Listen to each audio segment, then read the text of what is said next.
Good evening, everyone. On this, can't believe it's December.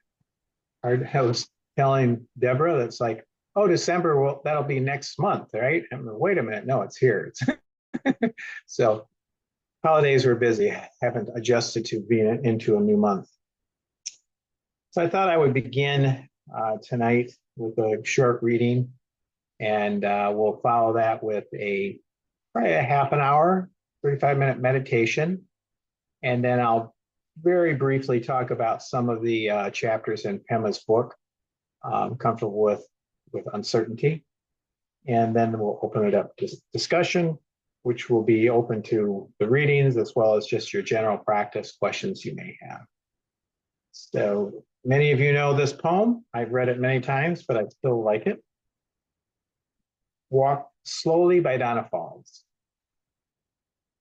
It only takes a reminder to breathe, a moment to be still, and just like that, something in me settles, softens, and makes space for imperfection.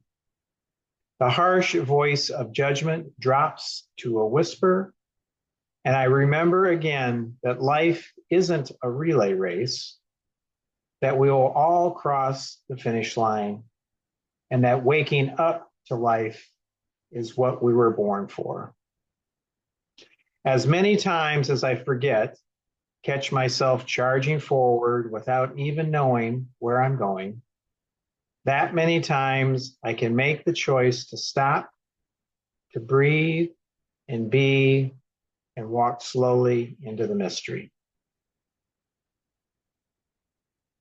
Once again, it only takes a reminder to breathe, a moment to be still. And just like that, something in me settles, softens, and makes space for all that is, including imperfection. The harsh voice of judgment drops to a whisper, and I remember again that life isn't a relay race, that we will all cross the finish line, and that waking up to life is what we were born for.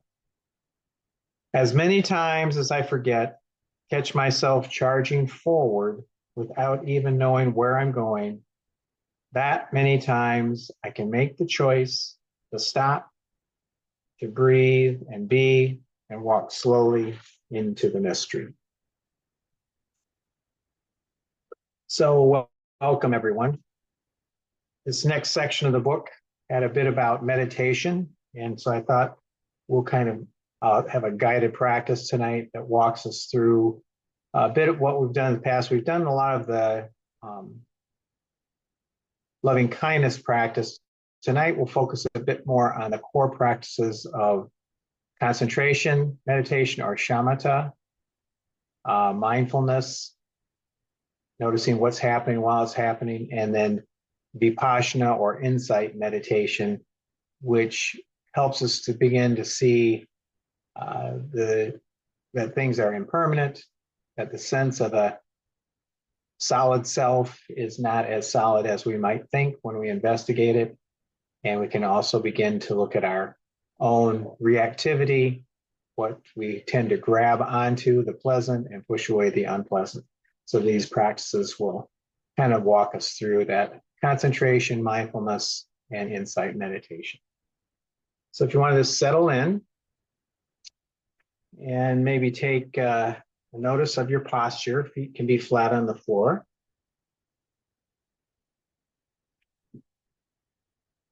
The back is fairly straight.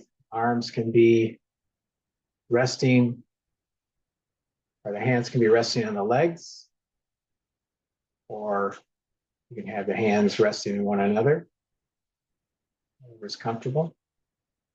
And checking the chin a little bit, maybe dropping the chin slightly so the head isn't looking up, but is looking down just ever so slightly, so the back of the neck is relaxed and soft.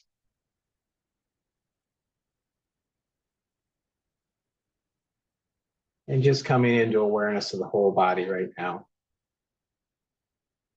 and just being with the body through the experience of sensation.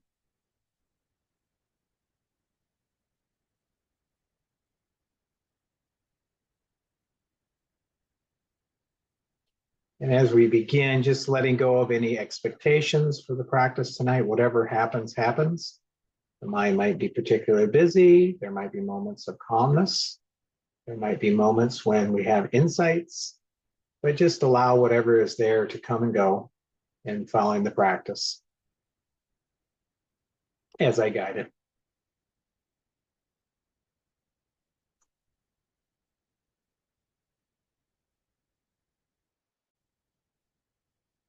And maybe noticing contact points, the feet on the floor, some sensations there. Noticing the contact of the back against the chair.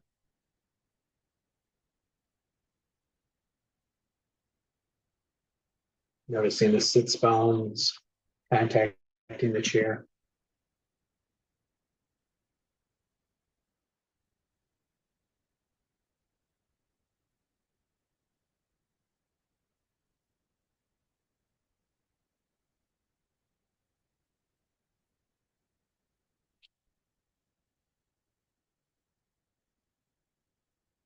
Just again, just being with the body.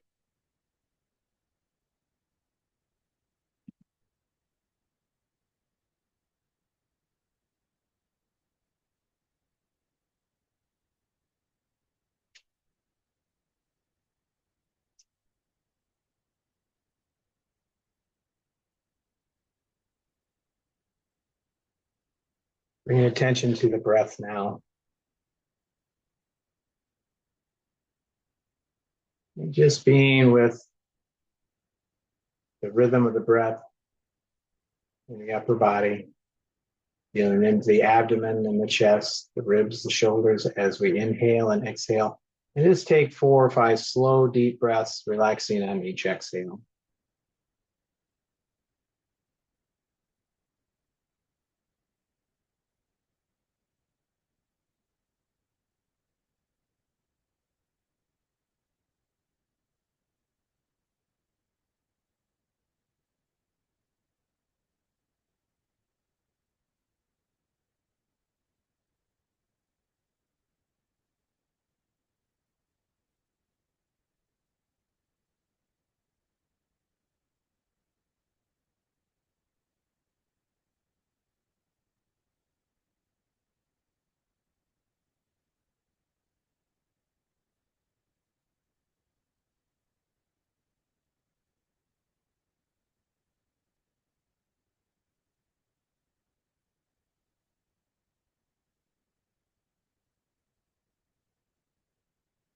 And then just being with the breath now and just noticing where it's easiest to notice the sensation of the breath. Maybe it's in the abdomen, the rise and fall of the abdomen, or perhaps the chest, or maybe it's at the tip of the nose and the nostrils.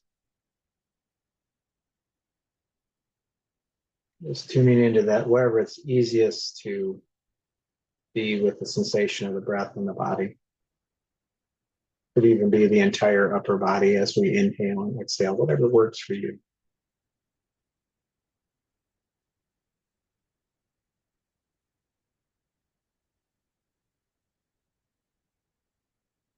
There's no need to control the breath in any way.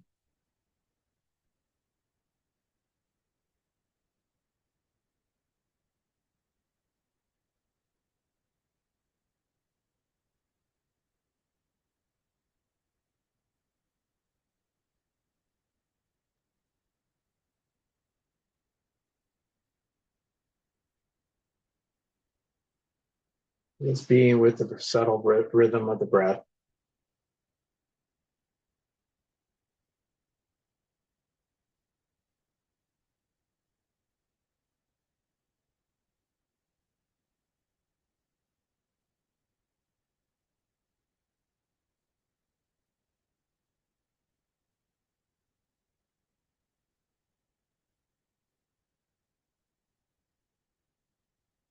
When thoughts arise, as they will, simply recognize them, and you can label them thinking, or it might be an emotion or a sensation.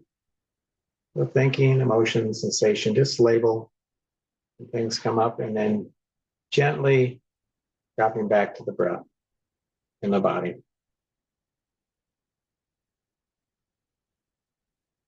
This is mindfulness, noticing, labeling, returning again and again to the breath.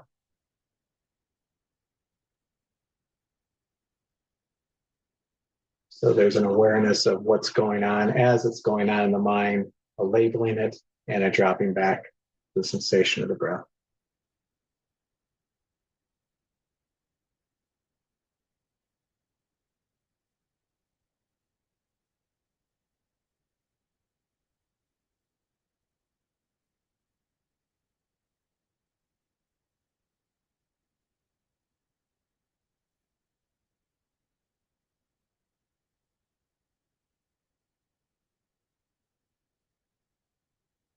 Just resting in the breath.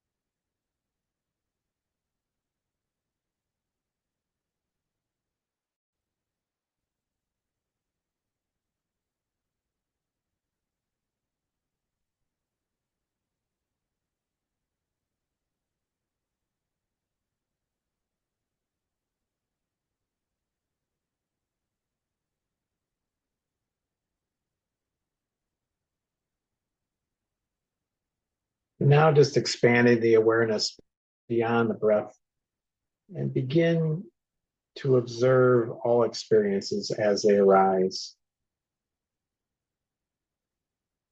You notice sounds, sensations, thoughts, emotions. This is entering into the insight meditation practice now. We don't cling to anything as they arise. We don't push anything away. We simply notice. A sound arises, we just hear it. Sensation appears, we just feel it. There's no labeling here. A thought passes, and know it as a thought.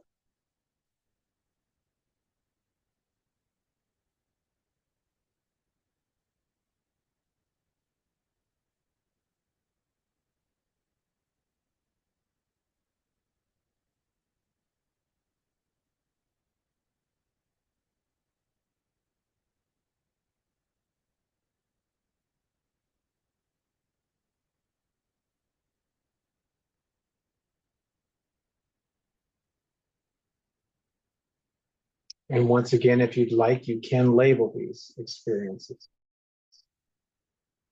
Sound arises. You can label it hearing. Thought arises.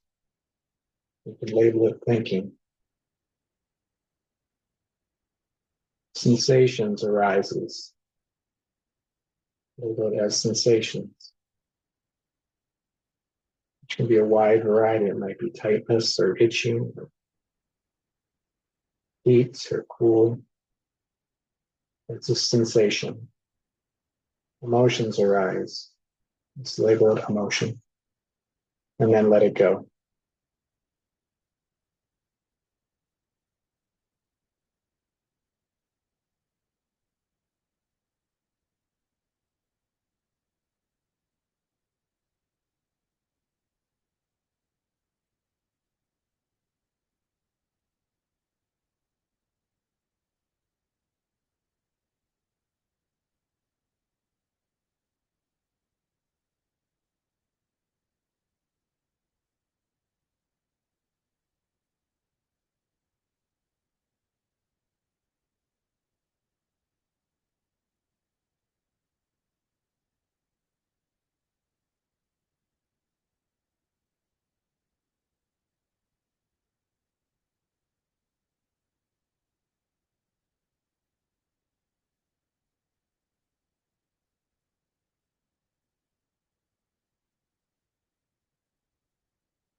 And just notice how each experience arises, exists for a bit, and then passes away.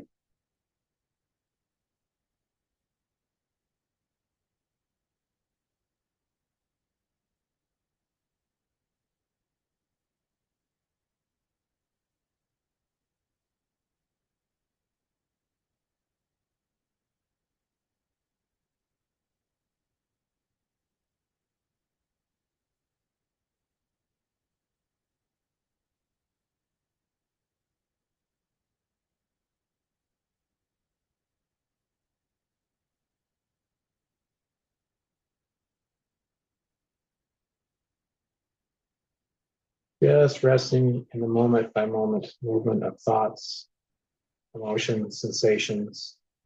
And of course, there may be moments when nothing seems to be arising in the mind. There's a sense of stillness. You can notice that as well.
As I mentioned, as we notice this coming and going of various experiences in the mind, in our emotions, in the body, we begin to see the nature of impermanence. You can see how each breath, each sensation, each thought comes and goes quite rapidly if we don't grab on or push away. So we begin to see that especially thoughts are not as solid as maybe we once perceived them to be. That if we leave them unattended, they just come and go quite rapidly, often just emerging out of the unconscious mind or in our daily lives, emerging as an automatic reaction to some stimulus that is a habitual pattern. But again, we have space to just let it be. The reactivity can just drop, fall away.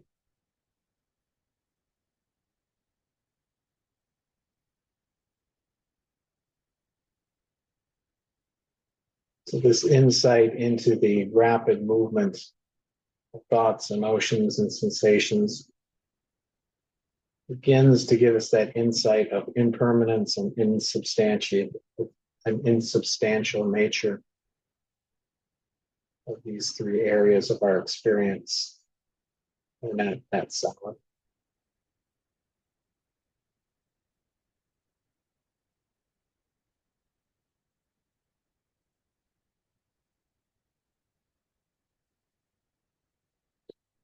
And if they're always coming and going, we can learn that we don't have to take them quite so seriously. We don't need to identify with them as me. They're simply a rising and falling of content the mind and the body.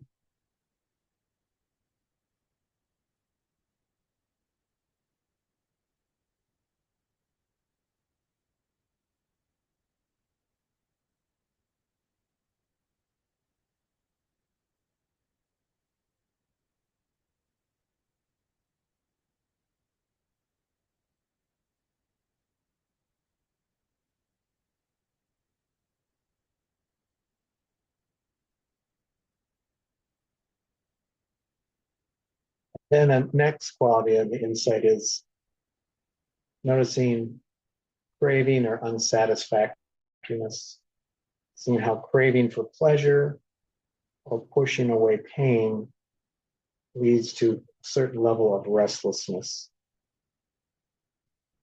sense that we're unsatisfied with the current moment. We're wanting it to change. We're wanting to hold on to pleasure and keep it going, which we know all things are impermanent. So that means it will drop away, and then there can be a sense of unsatisfactoriness when we lose the pleasure, or again, if we're pushing away pain, that creates a resistance, which again increases our sense of suffering and unsatisfactoriness.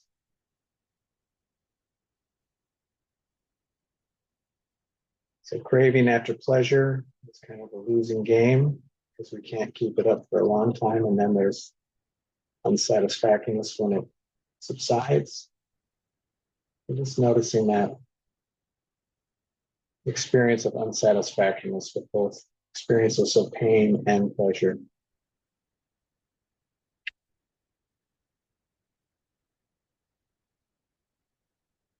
And we do pain in the body and we're pushing it away. We know that the more we push away pain in the body, we tend to have more suffering, contract even more around the pain. So simply allowing it and being with it, not resisting, reduces the suffering.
And finally, the third dimension of insight practice is beginning to understand that the self is not as solid and as permanent as we might think.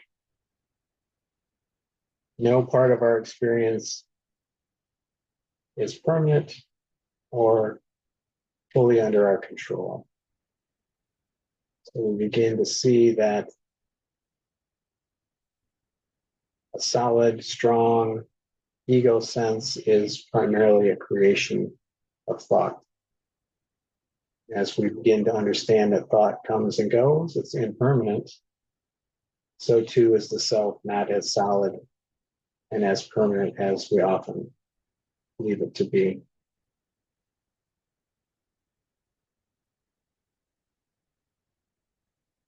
So this insight practice supports understanding the impermanence of thought, emotions, sensations, the unsatisfactoriness of experience when we crave or push away what is here now, as opposed to just simply being with it.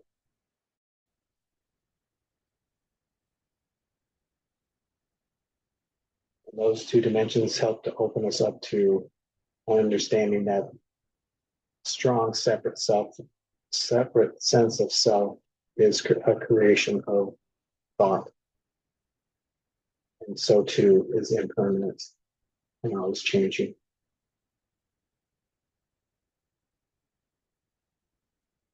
So no part of our experience is permanent.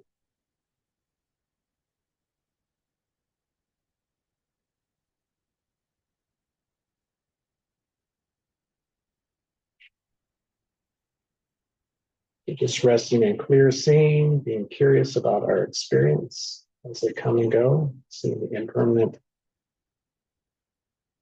nature of them, see how clinging or craving creates unsatisfactoriness, sense of wanting things to be different than they are. This one.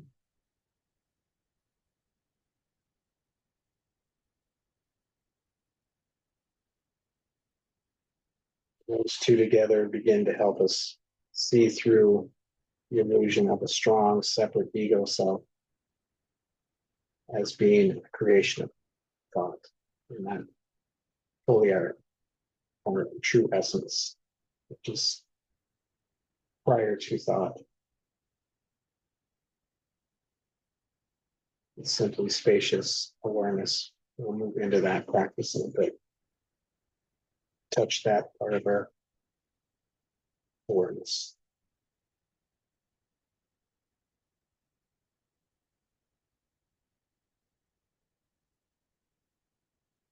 Now, to slowly return attention to your body. Feel the breath in the upper body and the chest and the belly.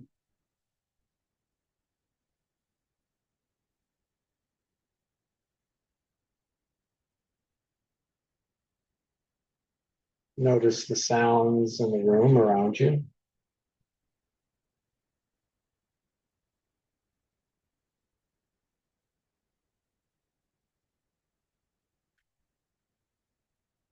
And just invite a sense of gratitude for your efforts, your awareness, your practice.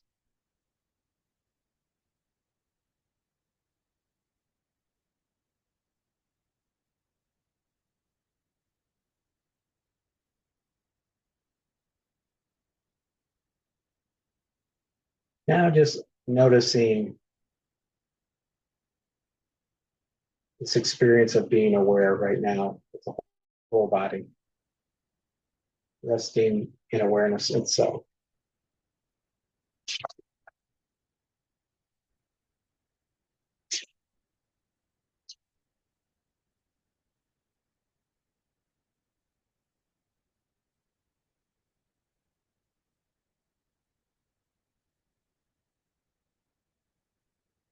Again, if thoughts emerge while you're resting in this awareness, just let them come and go.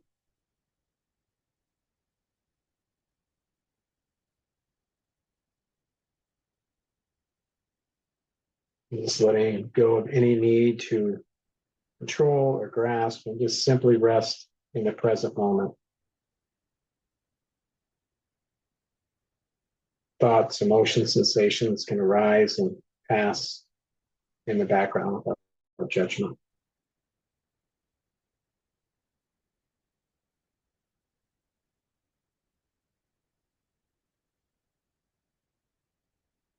So here we're not resting in the breath.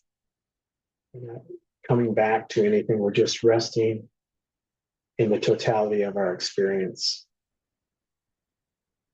Resting in awareness, and awareness is like this vast blue sky, open and spacious. And in that sky, weather patterns of clouds, of rain, are like thoughts and emotions and sensations passing through that vast open blue sky. Just resting in that vast open sky like mine.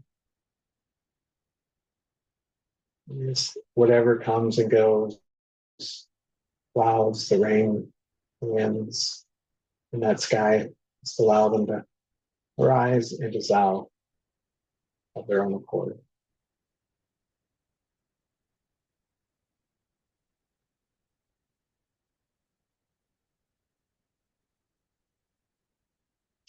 Just allowing your awareness to be vast and open, like an expansive blue sky.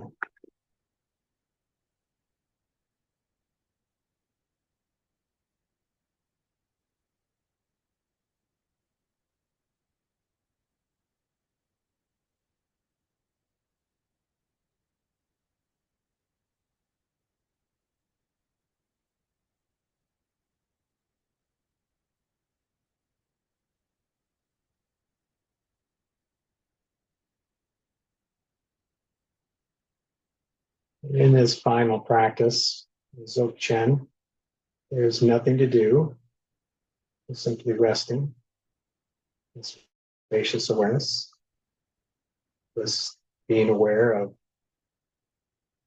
the coming and going of thoughts, emotions, and sensations. Some describe this as resting in stillness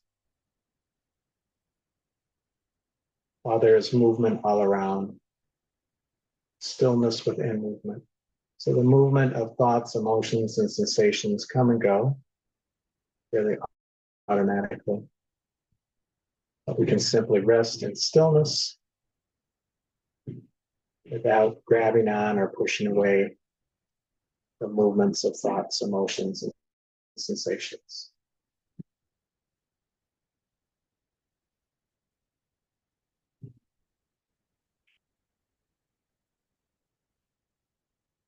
This quality of stillness might be seen as equanimity.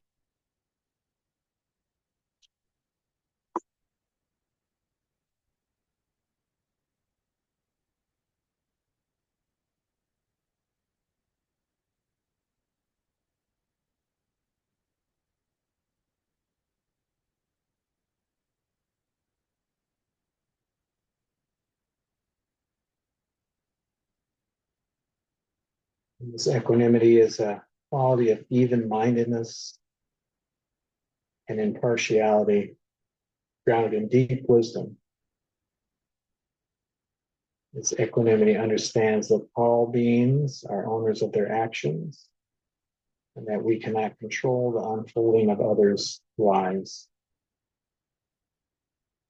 This quality of equanimity doesn't mean indifference, but a spacious, steady heart that remains open and compassionate in the midst of joy and sorrow, gain and loss.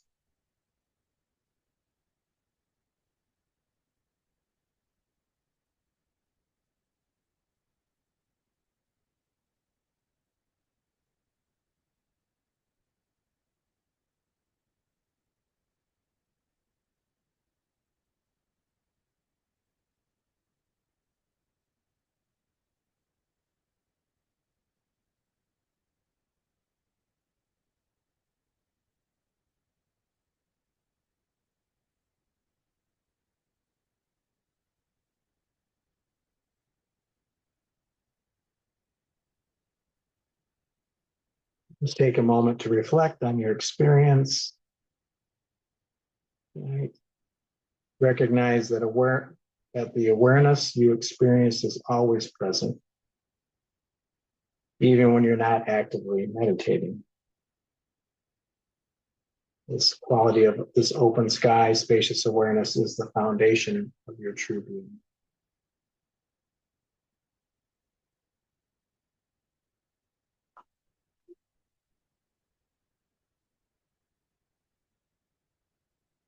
And I'll conclude before our discussion another reading by Donna Falls. This is called Allow. There is no controlling life. Try controlling a lightning bolt, controlling a tornado. Dam a stream and it will create a new channel. Resist and the tide will sweep you off your feet. Allow and grace will carry you to the higher ground. The only safety lies in letting it all in, the wild and the weak, fear and fantasies, failures and success. When loss rips off the doors of the heart, or sadness veils your vision with despair, practice becomes simply bearing the truth. In the choice to let go of your knowing way of being, in your known way of being, the whole world is revealed to your new eyes. Just taking a few slow, deep breaths, wiggling the toes and the fingers.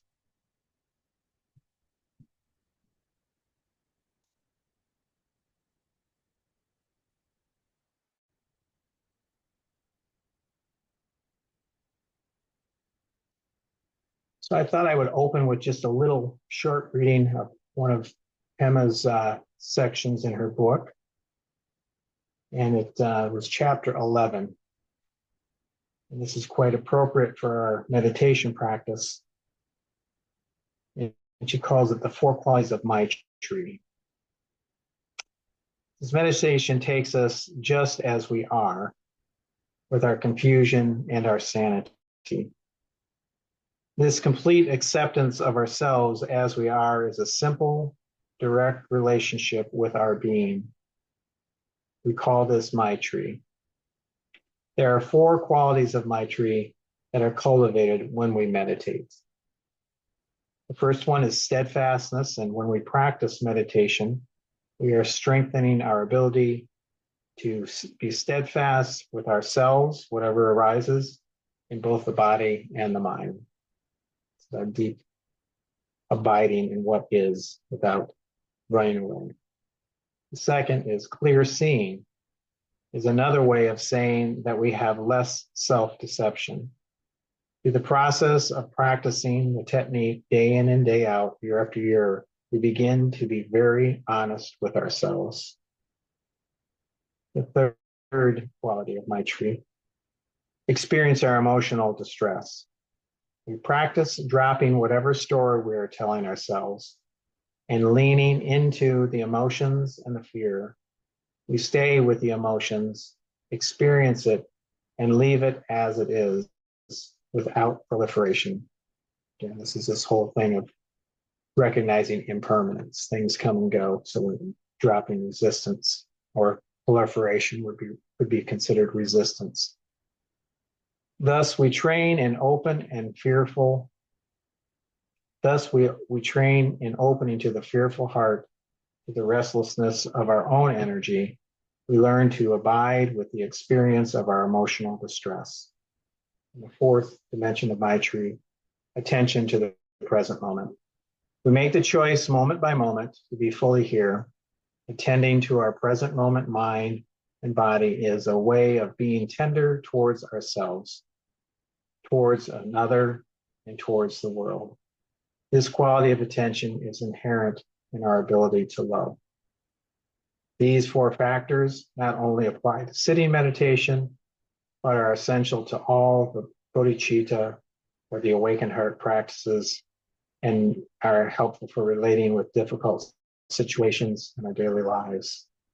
By cultivating them, we start to train as a warrior, discovering for ourselves that is the awakened heart, not confusion, that is our basic reality.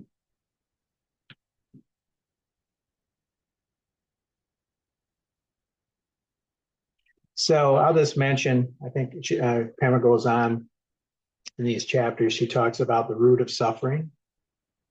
And the Vipassana practice is, or the insight meditation practices, is a direct method for looking at the root causes of suffering, which are clinging to the pleasant and pushing away the unpleasant. The other dimension is taking thoughts, emotions, sensations as very solid and long lasting when we know they're actually quite fleeting, they're impermanent. Again, that's part of this insight practices by watching and not getting involved in the thoughts, emotions, or sensations, we recognize they just come and go. Their sense of substantiality is dramatically reduced.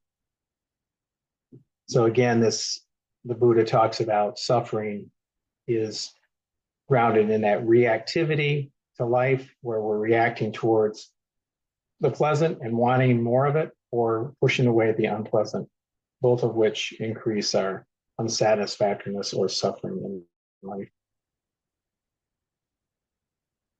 She goes on to talk about the Four Noble Truths, where suffering is inevitable. Resistance, again, the second noble truth, causes the suffering. The third noble truth, suffering ends when we wake up to being able to drop craving and reactivity. And then we can open up that quality to all of life and be in a place of greater equanimity and wisdom. I'll stop there for a moment. So I don't know how much people read or if you had questions about the readings. She goes on to talk about impermanence and ethical thinking and more about mindfulness. But I'll pause there. And if people have questions or comments about tonight's practice of the readings, you can open it up. You can unmute. This idea of impermanence, craving, or I should say impermanence, reactivity, and sometimes called unsatisfactoriness related to craving, and resistance to the pleasant, unpleasant, and the no self. Those are kind of the three qualities that the insight meditation gives us an understanding of to help us reduce suffering in our lives. Impermanence, the unsatisfactoriness of grabbing onto the pleasant, pushing away the unpleasant, and the belief in a strong ego or a separate sense of self. All these create an illusion of who and what we are that lead to suffering, as the Buddha taught. I don't know if that rings true with your experience or not, but it's kind of the core teaching.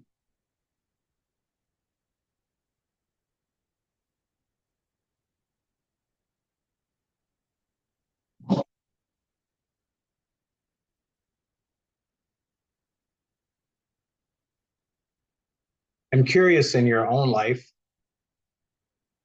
if you found that automatic unconscious reactivity can create some challenges sometimes. If that can, and that reactivity can be towards yourself, it can be self-judgment, or towards others. And if you maybe have had a time when you've been able to take a breath and pause in the midst of that reactivity and maybe not act upon it, has that been helpful, useful?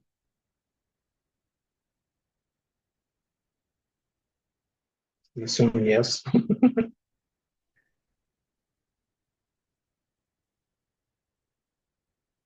Who is the other? Pema Chodron is the author of our book, Comfortable with Uncertainty. And the poems that I were reading are Donna Falls. There was somebody put something in the chat. Just responding to. Did that answer your question? Who is the author? And just so you know, I'm putting it into the Okay, chat, good. but in the email that you will get with this recording down in the resources section, there is a link to a free PDF of the book. So if you can't get it, or if you want to take a look at it before you buy it, or you just want to use that, it is accessible through there. So, Thanks. and also, just while I'm talking, if there's anybody who is not getting those follow-up emails, if you could put your email address in the chat and send it to me, because they're in between Zoom and our MailChimp account, there is a discrepancy in the numbers, and no matter what I seem to try to do to upload all the names, there still seems to be a discrepancy. So I just want to make sure everyone's getting the follow-up emails with the recording and the resources. And now I'll let you get back to your stuff, Eric. But So I'm curious, people are taking enough time to show up here once a month. How are you, have you been able to integrate some of these teachings into your practice? How is your practice going? Are you encountering challenges? Holiday season, it can be the last week and a half. I didn't get a whole lot of practice in. It'd be very short practices, but it'd be sometimes I practice like at 1 a.m. I finally am hitting the sack, and it's not the highest quality, but I still get a few minutes before I nod off. But just curious how if people's practice is going, are you able to apply some of that in your daily life, challenges that you might have with that? And if that doesn't resonate, we don't have to, don't feel pressured. Eric, I think for myself, I think you offering these once a month always brings me back. Like it's like a reset. You know, you come back to it and then you're steady for a while and then you come back again. That's the way it is for me as far Great, as my practice goes. Yeah. So I think that the monthly sessions are very helpful, like for myself and bringing myself back and like then getting curious about other readings, other Buddhist teachings, and so it's supportive in that way for myself. great, great. So thank you for that, Eric. Yeah, I've been trying to tonight I laid out the structure a little bit more, and maybe in January I'll even be little more detailed. There's these dimensions of practice that, oftentimes we hear mindfulness, and that's about as far as it goes in the West. A lot of times I'm practicing mindfulness, but there's really many dimensions of first the stabilizing of attention, which is what they call shamatha, which is focused attention. You're staying on an object, noticing when the mind wanders and coming right back. And then mindfulness moves into, we start to know when the mind, we still with an object, but when the mind wanders, we begin to label it, start to say it's thinking, emotions, sensations. So we start to notice what the quality of the wandering is. What is it? And then when we move then next into insight meditation, we can start to notice thoughts, emotions, sensations. And I didn't do it tonight, but we can notice, are they a satisfactory? Are they a pleasant experience? Are they unpleasant? Are they neutral? So we start to be able to see our reactivity to different stimuli. And then as Pema was talking in these chapters, learning to be able to stay with the unpleasant is something that we have to train ourselves in, because we tend to immediately run from the unpleasant.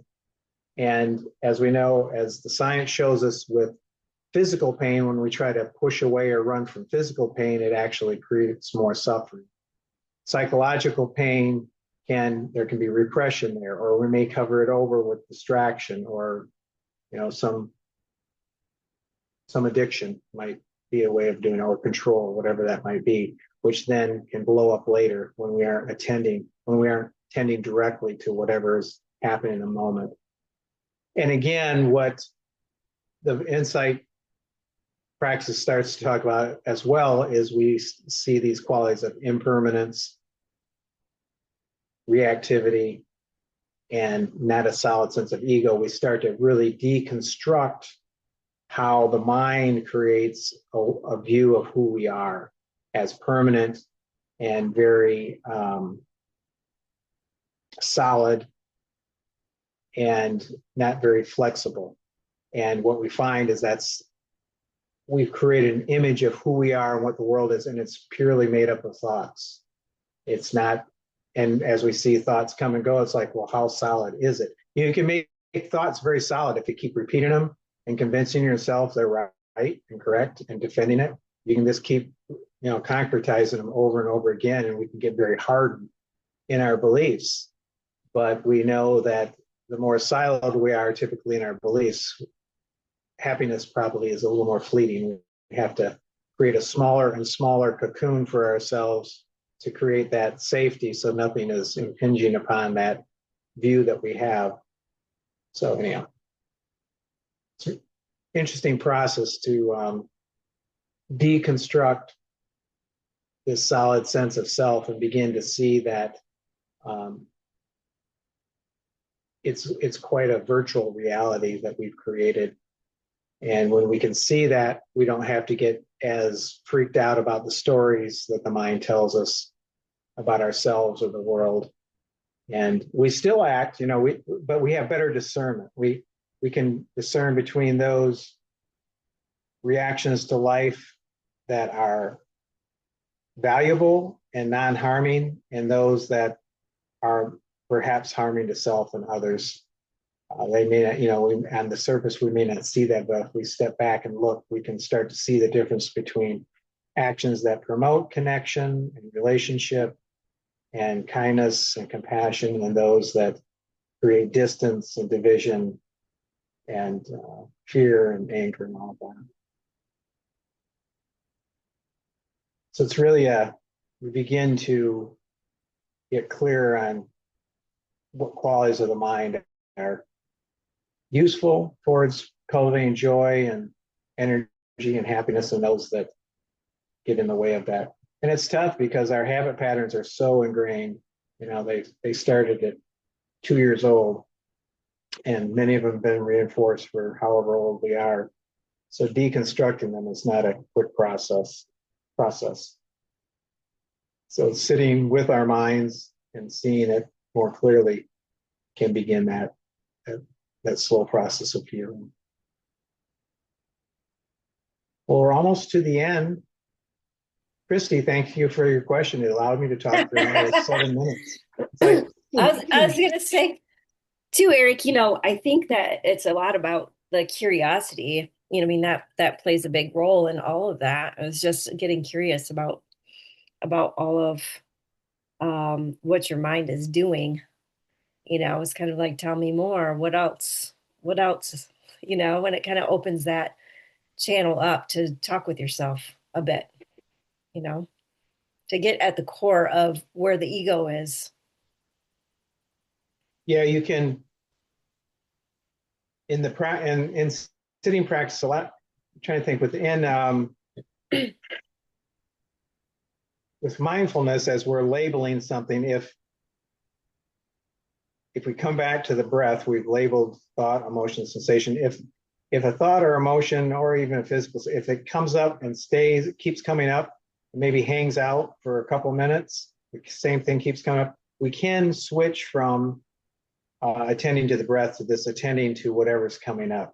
So sometimes the mind, there's things that are quite important in the unconscious mind that are bubbling up into consciousness. And as opposed to just saying, okay, this thought, we can actually rest in it and just be with it. And we can be with it in a way that we see the thought and we feel it in the body, and we just allow it to rest there. We don't have to necessarily analyze it. You can do that in therapy, and you could also do it on the cushion if you wanted to. That's not quite mindfulness, it's more inquiry.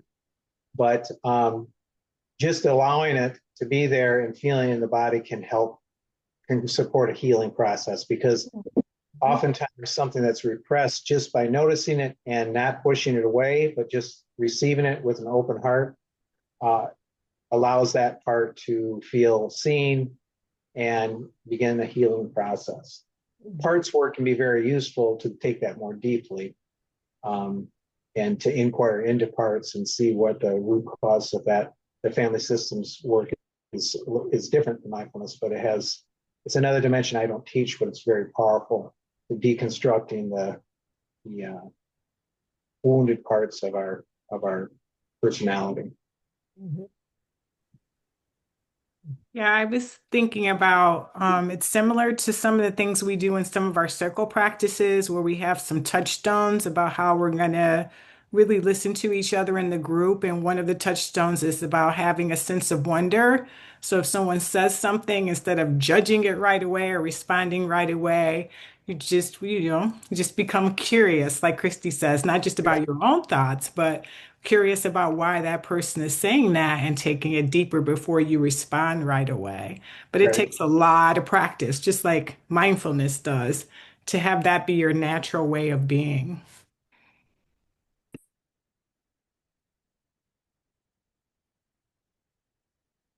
Yeah, curiosity. I think there's a deep, and I would like other people's comments. There's a deep sense of, I would want to say, empathy or an interest in connecting beyond just yourself, an opening to someone else's world. And typically we want to be the center of the story, the ego wants to go, look at me. And so cultivating that capacity to really listen to the other. I talk about this in dialogue work. If we can truly listen more openly to the other, we might notice something new in the person or something that's trying to emerge in that moment that we wouldn't normally see if we covered it over with the judgmental, analytical mind, which immediately goes to, oh, I know what the person's saying. I've heard something similar before, so I really don't have to listen that intently. In fact, I can formulate a similar experience that I had and tell them about that, as opposed to inquiring into theirs. So that curiosity, I think I used to have that, the 3 C's or something. Well, not 3 C's. It was curiosity, compassion, and I think the third C was kindness, but that's kindness with a C, I guess. But those are really powerful qualities to cultivate. And the mindfulness itself gives us that skill to notice our own automatic reactivity. And instead of jumping on that bandwagon and telling more stories about whatever's coming up, we just allow it to dissolve. We can do that in our relationships, so that's that pausing the judgmental mind. We can see how the mind, creates a counter argument to somebody or adding on or whatever it might be to an interpersonal conversation. And we can just pause that commentary and come back to curiosity. Just go, oh, what's this person really trying to say here? Maybe ask a question, to get further clarity. A real gift to other people to be able to be curious. It's not the common conversational style. It's more of story comparisons and, oh yes, I've had that experience, and off we go, which is natural and normal. I don't have to judge that either, but it's not as creative a space when we can actually open to the other. I don't do it very well. I've gotten better, a little better, asking questions. Any other comments or questions? We're getting close to that time. And it will be the new year when we reconvene. I think I said to read up to chapter 18, read what you would like. And I can't possibly, I was trying to do about 6 or 8 chapters. I started out with like 18 chapters, I think. That was impossible for the first session. And then I said, read up through chapter 18 again for this session. And maybe we'll read up through chapter 21 or 22 if you want. I think I talked a little bit through chapter 15 tonight. But use the book as a reference for you to explore the ideas that Pember's presenting, and I'll continue to offer, practice sessions with tidbits of what Pema is teaching throughout the book as we go forward. But read as much or as little of the book as you'd like. I mean, each chapter is 1 page, so you can read quite a bit. But each page has quite a bit of content to it. So take your time with it.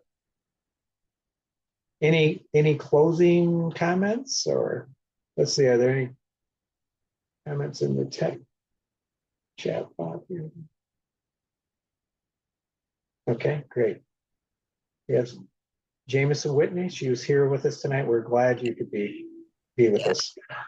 Yeah.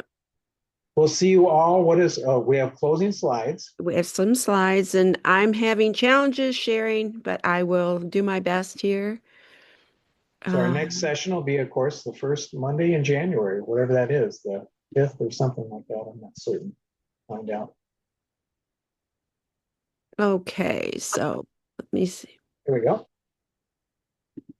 So we have some upcoming events. We have a Thoughtful Thursday coming up just this Thursday. And it's called Joy, a Jewish Perspective with Rabbi Shelley Goldman. And again, that's December 4th from 7 to right around 8:15, 8:30. You can go to our website, which is at the bottom there, uucommunitychurch.org, and you can register there. We have another event coming up. Open House Theater is a group that works through our church, and they'll have a performance for open to the public called The Night Before Christmas. And there'll be 3 showings, one on the 12th, 13th, and the 14th. And again, that's on our website where you can sign up for that. I'm not certain the fee for that. I don't know if that's, I think there is a cost to that. And finally, Christmas Eve candlelight service with our Reverend G and our music director, Luke Pritzman. And that will be December 24th at 5 p.m. All are welcome to attend that. It's just a nice celebration before Christmas. And finally, if you're so moved, you can always make a donation to our church to support this work. tinyurl.com/donate to UUCC. And again, this will all be in your email that you get. There's information if you'd like to donate there. And then finally, our next meditation will be Monday, January 5th. In the new year, hard to believe it's 2026. So it goes, it's all impermanent, isn't it? It keeps moving. The aging part is, I wish I could have permanency, but of course it doesn't work that way. Well, thank you all for coming. And again, you'll be receiving an email in a week so here with a link to this meditation tonight. And I think we'll put a link into my past YouTube videos as well. So if you want to see those, you can. It seems like there was something else. Yeah. Take a look at the resource section. There'll probably be a few new things in the resource section. I'm going to probably give some guides specifically to shamatha practice, to mindfulness and vipassana. So you can have those if you want. Of course, you have this, what I've guided on the YouTube, but if you'd like to be able to read it, I'll give you a text of that as well. So thanks again, and have a wonderful holiday season. And hope you have quality time with friends and family and your pets and all that type of thing. And your snow shovel too, probably. So see you soon. Bye, everyone.